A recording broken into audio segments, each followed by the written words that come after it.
Je suis Olivier Sarfati, directeur de MyPrépa, un institut de préparation au concours, et auteur des Secrets pour intégrer HEC.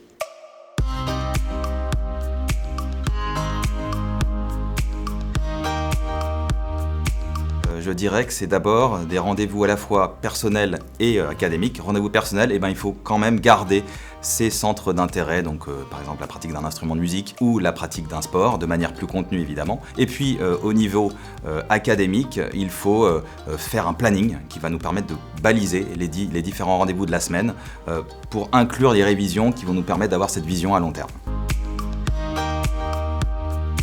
Alors, sur la période scolaire, il faut, comme je le disais, organiser un planning de travail où on va mettre des mathématiques en priorité, 2 à 3 heures par jour selon les options, des langues vivantes, 6 heures de LV1, 4 heures de LV2, 1 à 1 heure et demie de géopolitique ou économie par jour, et pendant le week-end, des périodes de révision.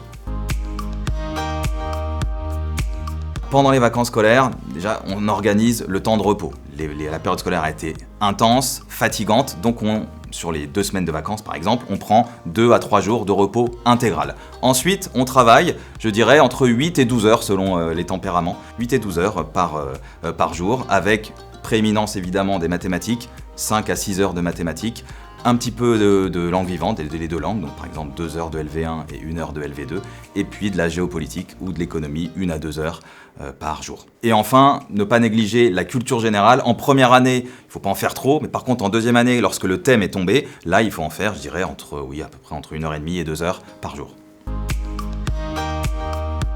Pour éviter de prendre du retard, on en revient encore à cette histoire de planning de travail où, comme je le disais, le week-end est consacré aux révisions. Et vous avez tendance à oublier ça et à être pris dans le flot d'école de la semaine d'après. Non, le week-end réservé aux révisions.